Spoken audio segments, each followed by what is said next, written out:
오늘 하나님의 말씀은 시편 69편 30절에서 32절까지입니다. 다 같이 한 목소리로 합독하겠습니다. 내가 노래로 하나님의 이름을 찬송하며 감사함으로 하나님을 위대하시다 하리니 이것이 속 곧 뿔과 굽이 있는 황소를 드림보다 여호와를 더욱 기쁘시게 함이 될 것이라. 공고한 자가 이를 보고 기뻐하나니 하나님을 찾는 너희들아 너희 마음을 소생하게 할지어다. 아멘. 여러분, 심리학에는 조헤리의 창이라는 것이 있습니다. 조헤리의 창에 의하면 우리 삶엔 4가지 영역이 있습니다. 첫째는 나에 대해서 나도 알고 남도 아는 퍼블릭 영역, 공적인 영역이 있습니다. 둘째는 남들은 모르지만 나만 아는 프라이빗 영역, 아주 은밀한 영역이 있습니다. 셋째는 남들은 나에 대해서 다 아는데 정작 나만 나에 대해서 모르는 블라인드 영역이 있습니다. 즉 나만 못 보는 소경의 영역이 있습니다. 마지막으로 남도 나에 대해서 모르고 나도 나에 대해서 모르는 모습이 있는데 그것이 unknown 영역이에요. 미지의 영역입니다. 이 미지의 영역은 지금은 덮여 있어서 모르는 영역이지만 어떤 사건으로 계기로 터지게 되면 드러나게 되는 나의 실제 모습입니다. 우리가 건강하다 또는 성숙하다고 하는 것은 이 4가지 영역 중에서 나만 아는 이 은밀한 사적인 영역과 또 나는 모르는 소경 영역과 또 이 미지의 영역을 줄여서 나도 알고 남들이 다 아는 공적인 영역을 확대해 나가는 것입니다. 그런데 그렇게 되기 위해서는 우리가 하나님의 그 임재 안에서 하나님의 그 말씀의 빛 가운데 우리가 마음을 비추고 드러내는 일이 먼저 있어야만 가능합니다. 사람들은 사적인 영역, 은밀하고 나만 아는 그 비밀의 영역을 사람들 앞에서는 우리가 보일 수 있어요. 그러나 하나님 앞에서는 그 어떤 비밀도 감출 수도 없고 감추어서는 안 됩니다. 왜냐하면 하나님은 우리의 모든 것을 다 알고 계시는 분이시기 때문입니다. 나만 아는 비밀이 많다는 것은 남에게 보여지는 어떤 공적인 생활과 나 혼자 있을 때 이 사적인 생활이 서로 다르다는 것을 의미합니다. 즉 마음이 한결같지 않고 위선적인 두 마음을 가지고 있다는 것입니다. 다른 말로 하면 마음이 순전하지 않다는 것입니다. 하나님을 믿는 그리스도인들의 가장 큰 특징이 바로 이 순전함이에요. 순전하다는 것은 투명성, 정직성, 한결같은 한마음으로 말할 수 있습니다. 어떤 사람들은 말을 전할 때 자신이 들은 말 전체를 전하지 않고 일부만 전하는 사람들이 있습니다. 일부만 말하고 일부는 숨긴다는 것은 듣는 사람으로 하여금 잘못된 판단을 이끌게 합니다. 즉 그것은 그 사람의 마음을 속이는 일이 되는 것입니다. 이것이 순전하지 못한 두 마음입니다.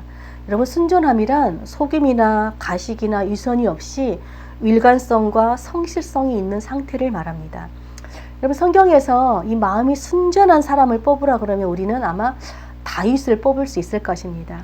시편 78편에 보면 하나님께서 다윗을 이스라엘의 목자, 왕으로 세운 이유를 기록하고 있습니다. 시편 78편 72절에 보면 제가 세번역으로 읽어드리겠습니다. 그는 한결같은 마음으로 그들을 기르고 슬기로운 손길로 그들을 인도하였다 라고 말해요. 하나님께서 다윗을 왕으로 삼으신 이유는 다윗이 싸움을 잘해서, 다윗이 잘생겨서, 다윗이 카리스마가 있고 말을 잘해서 라고 말하지 않습니다. 물론 외적인 부분도 굉장히 중요합니다. 그러나 하나님은 사람의 외적인 모습보다는 사람의 중심, 즉 늘 마음을 보시는 분이십니다. 하나님 보시기에 다윗은 늘 한결같은 마음을 가진, 순전한 마음을 가진 사람이었다는 것입니다. 그래서 하나님께서 다윗을 선택했다는 것입니다. 시편의 대부분의 시는 다윗의 시가 많습니다. 오늘 69편의 시도 다윗의 시입니다. 근데 다윗의 삶을 살펴보면 평탄한 삶이 아니었어요. 아버지의 양을 치는 목자로 살다가 하나님의 택하심으로 기름 부음을 받았지만 기름 부음을 받은 날로부터 한 10년 가까이 사울 왕에게 쫓기는 삶을 살았어요. 왕이 되어서도 수많은 적들의 공격을 받았고 전쟁을 했고 또 다윗을 향해 여전히 조롱하고 비난하고 저주하는 사람도 있었습니다. 남들은 둘째치고라도 아들인 압살롬에게까지 쫓기는 신세가 되었고 심지어 자식들 간에 서로 싸움으로 인해서 자식을 잃는 고통도 겪어야만 했습니다. 저는 다윗의 삶을 볼 때마다 어떻게 이런 삶을 견딜 수 있었을까? 나라면 이런 일을 하나씩 겪을 때마다 심장이 녹아지고 마음이 무너져서 삶조차도 포기하고 싶은 그런 마음이 들 것만 같습니다.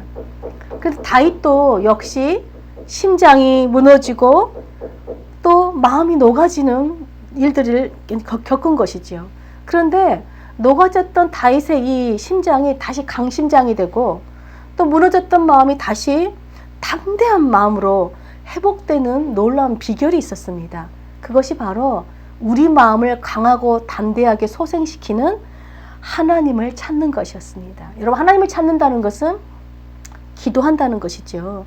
여러분, 기도는요, 우리가 하나님께 가까이 나아가는 수단입니다.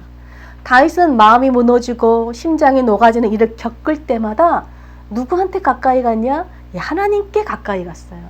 그리고 가까이 가서 뭘 했냐면 자신의 마음의 상처와 고통을 정직하게 드러냈어요. 숨기지 않고 자신의 상태를 그대로 보여줬습니다.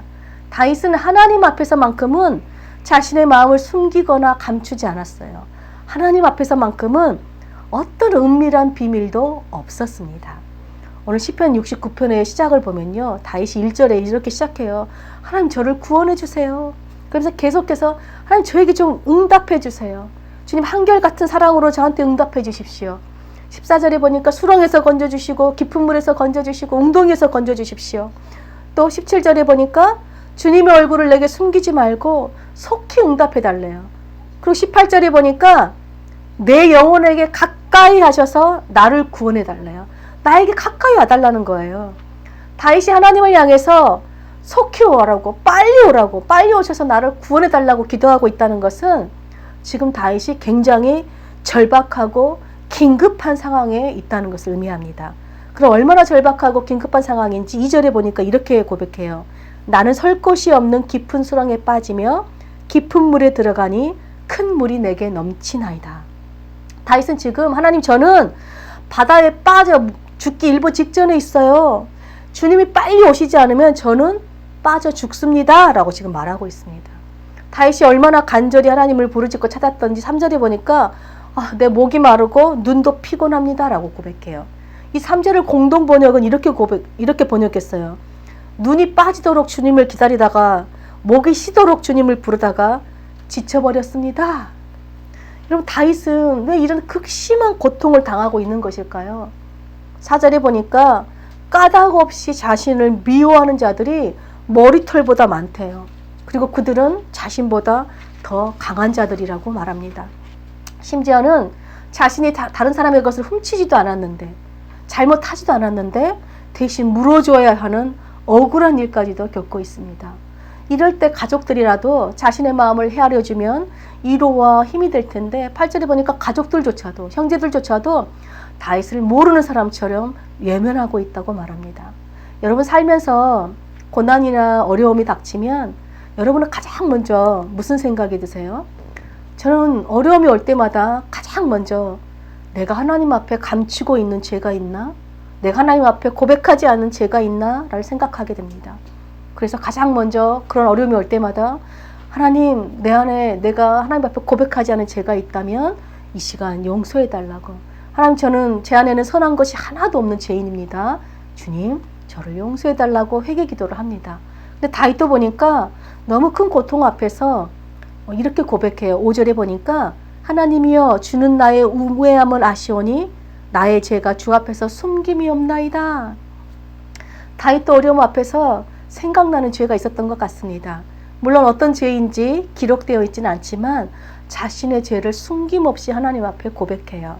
우리는 억울한 일을 당할 때마다 또는 관계에 어떤 갈등이 생길 때마다, 문제가 생길 때마다 나는 아무 문제가 없는데 상대방이 잘못했다고 말할 수 있어요. 그런데 오늘 다윗을 보니까 분명히 원수들의 악함도 하나님 앞에 고발하고 있지만 동시에 자신도 하나님 앞에 죄인임을 고백하고 회개하고 있다는 거예요. 그런데 지금 자신이 당하고 있는 이 고난이 아무리 생각해봐도 자신의 죄 때문이 아니라는 확신이 들기 시작했어요.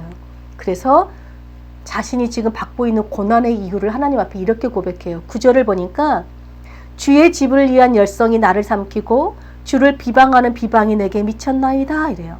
즉 다윗은요, 지금 다윗이 하나님을 사랑한다는 이유로, 하나님의 성전인 하나님의 집을 잘 섬긴다는 이유로, 한마디로 믿음이 좋다는 이유로 사람들로부터 모욕과 비웃음거리가 됐다라고 말합니다. 그러면 도대체 얼마나 많은 사람들이 다윗을 모욕하고 비웃었을까요? 12절에 보니까 성문에 앉은 자가 나를 비난하며 독주에 취한 무리가 나를 두고 노래하나이다 이래요. 여러분, 성문에 앉은 자들이란 누구예요? 바로 사회적 지위가 높은 사람들, 지도자층을 의미합니다. 또 독주에 취한 사람들은 술주정뱅이들이죠. 이 당시에 사회적으로 가장 지위가 낮은 자들을 의미해요. 즉 한마디로 다윗은 지금 나는 가장 낮은 자로부터 가장 높은 자들에 이르기까지 모든 사람들이 나를 모욕하고 비웃음거리로 삼고 있다라고 말합니다. 그야말로 다윗은 누구 하나 기댈 사람이 없고 광야에 홀로 버림받은 것 같은 깊은 외로움과 고독 속에 갇혀있는 그런 상태라는 것입니다. 그런데 다윗은 자신이 이 모든 상황에서 벗어날 수 있는 유일한 길이 무엇인지 알고 있어요. 그것이 무엇이냐 하니까 바로 하나님이 가까이 와주시는 거예요. 여러분, 기도는 우리가 하나님께 가까이 가는 것이라고 말했습니다. 그러면 기도의 응답은 뭘까요? 하나님이 우리에게 가까이 오는 것입니다. 하나님이 멀리 있다는 것은 심판이지만 하나님이 가까이 계신다는 것은 구원을 의미해요. 다윗이 하나님 속히 오셔서 가까이 오셔서 자신을 구원해 달라고 지금 기도하고 있습니다. 왜냐하면 자신뿐만 아니라 악한 대적들의 행위를 낱낱이 알고 계시는 분이 하나님이시기 때문입니다. 그 누구도 하나님 앞에서는 자신의 은밀한 죄를 감출 수 없기 때문입니다. 그래서 정의의 하나님이 오시면 모든 것이 숨김없이 드러나기 때문입니다. 그래서 다윗은 하나님이 오셔서 가까이 오셔서 하나님 정의를 실행해 달라고 구하는 거예요. 정의를 실행하면 자신은 구원을 받고 원수들은 심판을 받게 되므로 자신의 모든 문제가 해결된다는 것을 믿기 때문에 하나님이 빨리 오시라고 지금 기도하고 있는 것입니다. 여러분, 제가 청년 때에 교회에서 우리 청년부에 한창 유행했던 기도가 있었습니다. 그 기도가 뭐냐면 배우자 소원 목록 기도예요. 어떤 분이 간증하시는 분이 있었는데 자신이 어떤 배우자를 원하는지 쭉 소원을 기록해 놓고 열심히 기도를 했더니 정말로 그 적은 그대로 배우자를 만났다는 간증이 있었어요. 그래서 그분을 따라서 청년들이 그럼 나도 열심히 기록해서 내가 원하는 배우자를 얻어야지 하고 따라한 것이죠. 저도 한 10가지 정도를 기록해 보았어요. 키는 얼마, 학력은 어떻게 되고, 또 믿음의 가문이어야 되고, 10가지 이렇게 적어 놓고 기도를 하기 시작했는데 아무런 감동이 안 와요. 내가 이렇게 배우자를 이렇게 기도를 해야 되나? 라는 회의감이 들더라고요. 그래서 제가 3일 정도 하다가 포기했습니다. 대신에 저만의 방법으로 배우자 기도를 했습니다. 매일 말씀 한 장씩을 묵상을 하고 그 묵상한 말씀을 따라 기도하는 것이었어요. 예를 들면 시편 1편을 묵상한 후에는 하나님, 저의 배우자는 하나님의 말씀을 주야로 묵상하는 그런 복 있는 사람을 만나게 해주십시오. 간단하게 한 문장으로 기도했어요. 간단했지만 하나님 말씀을 가지고 기도하니까 제 안에 확신이 생기고 하나님께서 정말 그런 남편을 만나게 해줄 것이라는 믿음이 생겼어요. 그러니까 더욱 주님을 찬송하고 감사가 나왔어요. 그래서 지금의 남편을 만나 결혼하게 됐습니다. 그런데 오늘 시편 기자도요, 어떤 소원 목록을 열심히 기록합니다. 그런데 그 소원 목록이요, 좀 무시무시해요. 어떤 소원 목록이 있냐고 보니까 원수 심판 소원 목록, 즉 원수를 저주하는 그런 기록이에요. 22절부터 오늘 시편 69편 22절부터 28절까지 무려 7절에 걸쳐서 다윗이 내 원수가 이렇게 되기를 원한다는 이 복수에 대한 소원 목록을 하나님께 쭉 적어놓고 기도하고 있는 거예요. 21절에 보니까 하나님, 그들의 쓸개가 내 음식이 되게 해달래요. 22절에는 그들의 밥상이 다 올무가 되게 해달래요. 23절에는 그들의 눈이 어두워지고 몸도 허약해지게 해달래요. 24절에는 주님의 분노를 그들에게 쏟아 부어달래요. 또 25절에 보니까 그들의 거처가 황폐해지고 그들이 경제적으로 망하게 해달라고 기도합니다. 27절에 보니까 그들을 용서하지 말래요. 그들이 용서받지 못하고 주님의 공의에 들어오지 못하도록 기도해요. 28절은 아예 그들을 생명책에서 지워달라고 기도합니다. 다윗의 원수들이 다윗을 사회적으로 고립시키고 배제시키고 다윗으로 하여금 고통의 삶을 살도록 한 것처럼 그들도 역시 하나님으로부터 배제시켜 주시고 부정되어서 자신이 당한 고통을 똑같이 그들도 당하게 해달라고 소원을 담아서 지금 기도하고 있는 것입니다. 한마디로 그들에게 하나님 어떤 자비도 베풀지 말아달라고 기도하고 있어요. 많은 사람들이 시편에 이런 저주의 기도가 있다는 것에 놀랍니다. 그러면서 목사님, 우리가 정말 이렇게 미움과 분노를 가지고 기도해도 되는 건가요? 라고 묻습니다. 네, 물론이에요. 여러분, 우리가 항상 이런 감정을 느끼고 사는 것이 아닙니다. 우리는 우리 마음에 있는 어떤 보복 심리를 말하면 내가 그동안 쌓아온 어떤 좋은 이미지가 무너질까봐 걱정이 됩니다. 그런데 우리 마음속에 분노를 감추고 숨기고 있는 것이 훨씬 더 위험한 일입니다. 드러내지 않는 분노는 사라진 것이 아니라 우리 마음 한켠에 잘 저장이 되어 있다가 그 분노를 건드리는 사건이 터질 때 순식간에 나와 이웃을 삼키는 파괴적인 힘으로 작동하기 때문입니다. 그러므로 이런 분노를 어떻게 표현하고 처리하느냐는 매우 중요합니다. 우리 마음의 분노와 저주를 사람에게 쏟아내면 나도 상대방도 파괴돼요. 사람에게는요, 아무리 우리가 분노를 쏟아내도 그 사람은 내 심정을 알거나 헤아려 주지 않습니다. 오히려 관계만 악화될 뿐입니다. 근데 다윗은요, 원수들에 대한 미움과 이 보복의 감정을 사람에게 쏟아내는 것이 아니라 하나님께 가지고 가서 정직하게 숨김없이 모든 것을 털어놓고 있습니다. 근데 여러분, 다윗이 이렇게 원수 보복 소원 목록까지 기록하면서 기도하고 있는 것이 정말 다윗이 원수들에게 막 복수하려는 그 의도를 가지고 기도하는 것일까요? 사실 다윗은 아까도 고백했지만 원수가 자기들보다 훨씬 강해요. 그래서 보복할 힘도 없을 뿐더러 보복하려는 마음도 없습니다.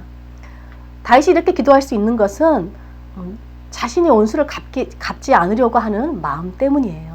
다만 자신을 학대하고 비방하고 비웃는 그 원수들을 향해 가지고 있는 미움과 분노의 그 무거운 짐을 내가 지고 있는 게 너무 버겁고 힘들어서 그것을 하나님께 내어 드리는 거예요. 내가 가지고 있는 것이 아니라 하나님께 맡겨 드리는 것입니다. 여러분, 우리 안에 미움과 분노를 하나님께 맡길 때 비로소 우리 안에는 분노를 포기할 수 있는 힘이 생겨요.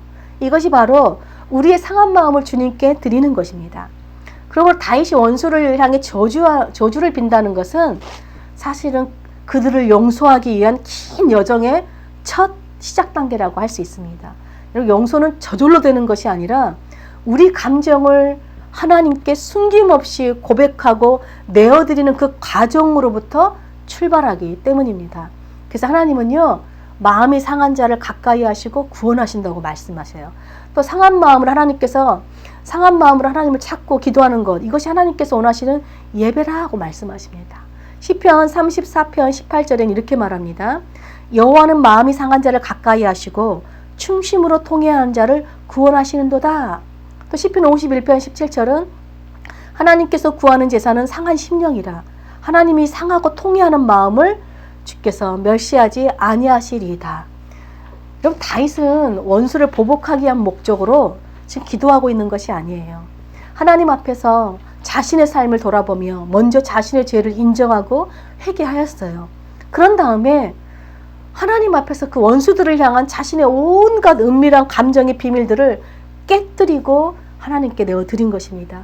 그런데 놀랍게도 다윗이 상한 마음을 깨뜨려서 하나님께 드리자 하나님께서 그 상한 마음을 기뻐하시는 예배로 받아주셨다는 것입니다. 하나님께서 다윗의 그 상한 마음을 향기로운 예배로 받아주시자 다윗의 마음이 새 마음이 되었어요. 그래서 방금 전까지 원수들을 향해 저주하며 심판해달라고 기도하던 다윗이 갑자기 찬송과 감사로 하나님을 찬양하고 노래하기 시작해요. 그 이유가 무엇일까요? 오늘 본문 보면 30절 31절입니다. 내가 노래로 하나님의 이름을 찬송하며 감사함으로 하나님을 위대하시다 하리니 이것이 소 곧 뿔과 굽이 있는 황소를 드림보다 여호와를 더욱 기쁘시게 함이 될 것이라. 여러분, 우리가 상한 마음 가지고 있는 모습 그대로 하나님께 나아가는 거, 그리고 우리 마음을 하나님 앞에서 깨뜨리는 거, 이것이 하나님이 기뻐 받으시는 예배돼요. 근데 여러분, 우리가 예배 드릴 때 하나님 앞에 반드시 드리는 것이 있어요. 그것이 바로 예물입니다. 근데 다윗이 지금 하나님께 그 예물을 드리는데 그 예물이 뭐냐? 바로 찬송과 감사예요. 여러분, 다윗이요, 상한 마음에 있을 때 너무 마음이 무거워서 찬송과 기도가 나오지가 않습니다. 그런데 이 상한 마음, 고통받는 이 마음, 무거운 마음을, 지치고 상한 이 무거운 마음을 하나님께 드렸더니 다윗의 마음이 가벼워졌어요. 즉 새 마음이 된 것입니다. 그러자 그때 찬송과 감사로 하나님을 찬양하기 시작해요. 그런데 하나님께서 뭐라고 말씀하세요? 그 찬송과 감사를 그 어떤 황소보다, 그 어떤 값비싼 그 돈보다 하나님이 가장 향기로운 예물로, 가장 기뻐 받으시는 예물로 받으신다는 것입니다. 여러분, 하나님께서 나는 값비싼 황소보다 찬송과 감사를 예물로 받기를 더 좋아한다. 나는 그 어떤 것보다 너희 그 상한 마음, 정직한 마음, 순전한 마음을 나한테 주는 걸 내가 더 좋아한다. 나는 그런 것을 예배로 생각하고 나는 그걸 다 향기로운 예물로 받는 하나님이다. 이런 말씀을 들을 때 어떤 사람들이 제일 좋아하고 기뻐할까요? 32절입니다. 바로 곤고한 자가 이를 보고 기뻐하나니 하나님을 찾는 너희들아 너희 마음을 소생하게 할지어다. 여러분, 시편에서는 곳곳에서 가난한 자, 궁핍한 자, 공고한 자들을 향해서 하나님을 찾는 자들이라고 표현해요. 왜 그렇게 표현할까요? 바로 가난하고 궁핍하고 공고한 자들은 하나님 외에는 찾을 백이 없기 때문에 그렇습니다. 하나님만이 유일하신 피난처이고 구원자이시기 때문에 그렇습니다. 하나님은 하나님께 예배할 때, 하나님께 나아갈 때 가장 좋은 것으로 예물을 드리고 싶어도 드릴 수 없는 가난한 사람들을 향해서 아름다운 복음을 선포하신 거예요. 바로 나는 그 어떤 값비싼 재물보다 너희의 그 아픈 마음, 상한 마음, 정직한 마음을 내가 받기를 원한다. 그리고 너희 입술로 나를 찬송하고 내 이름을 찬송하고 나에게 감사하는, 하나님을 찬양하는 그것을 내가 더 귀하고 향기로운 예물로 받으신다라고 말씀합니다. 여러분, 삶에 지치고 또 마음이 상하고 또 마음이 무너지고 몸이 쇠약해지는 많은 상황들이 수시로 일어납니다. 여러분, 그때 우리 마음의 상처와 아픔과 고통과 미움과 이 분노의 감정을 우리 안에 그대로 두면 언젠가는 나를 파괴시키고 다른 사람도 파괴시켜요. 근데 내 안에 이 미움과 상처와 분노를 주님 앞에 가져가서 깨뜨려서 주님께 드리면 주님께서 그거를 향기로운 예배로 받아주십니다. 여러분, 주님께서 그 예배를 받으실 때 우리 마음이 소생되는 것입니다. 오늘 세 번역에 보니까 우리 마음을 소생된다는 것을 너희 마음에 생명이 고동친다 라고 말해요. 여러분, 우리 심장에 생명을 고동치게 하시는 분이 하나님이세요. 우리 힘으로 할 수 없는데 우리가 우리 마음을 주님께 내어드릴 때 하나님이 새 마음을 우리에게 부어주셔서 생명이 고동치는, 소생시키는 그런 마음, 심장이 되게 한다는 것입니다. 그때 우리는 도무지 감사와 찬송이 나오지 않는 상황 가운데서도 우리 마음을 소생시키시는 그 위대하신 하나님, 하나님 정말 위대하십니다 하면서 찬송과 감사로 향기로운 예물을 기쁨으로 드릴 수 있다는 것입니다. 살면서 누군가에게 모욕을 당하거나 비웃음을 당할 때 여러분, 정말 그때는 심장이 멈춘 것 같고 맥이 풀리고 무기력해집니다. 또한 정말 하나님께 가장 좋은 걸 드리고 싶은데 가난해서 정말 예물을 드릴 수 없는 형편일 때 역시 마음이 무너지죠. 또한 우리가 죄로 인해서 마음이 피폐해질 때 우리는 하나님 앞으로 가까이 나아가는 것조차도 주저하게 됩니다. 근데 하나님은 그 어떤 상황 가운데서도 하나님께 가까이 나오지 못하는 일이 없도록 하나님이 받으시는 예배, 하나님이 향기롭게 받는 예배, 하나님께서 향기롭게 받는 예물은 우리의 상한 마음, 그리고 찬송과 감사로 주님을 찬양하는 것이라고 말씀합니다. 여러분, 이것은요, 돈이 드는 일이 아니에요. 우리 마음을 기도하는 거 돈 드는 거 아닙니다. 주님을 찬양하고 감사하는 거 돈 드는 거 아니에요. 그런데 마음이 없으면 절대 드릴 수 없는 예물입니다. 하나님은 아까도 얘기했지만 우리 마음을 가장 향기로운 예배로, 향기로운 예물로 받으시는 분이십니다. 그래서 우리 마음을 하나님께 드리는 게 가장 좋은 예배요, 예물인 것입니다. 사랑하는 늘깊은 교회 성도 여러분들, 우리 코로나로 인해서 많이 지금도 지쳐 있고 여전히 힘든 일이 계속 쌓이고 있어요. 우리 상황은 더 나아지는 것 같지도 않고 더 악화되는 것만 같습니다. 그러나 그럼에도 불구하고 우리의 지금 있는 모습 그대로 하나님 앞에 나아가셔서 하나님 앞에 정직하게 우리의 마음을 깨뜨리시기를 축복합니다. 그때 우리 마음을 소생시키시고 회복시키시는 그 하나님의 한결같은 사랑이 우리 심장을 다시 한번 강하게 하고 심장에 생명을 주시고 주님께 감사와 찬송으로 나아가게 할 수 있기 때문입니다. 그래서 저와 여러분은 어떤 상황 가운데서도 하나님께 향기로운 예배 또 찬송과 감사로 가장 아름답고 향기로운 예물을 기쁨으로 드리는 하나님의 존귀한 자녀들로 사시기를 간절히 축복합니다. 아멘.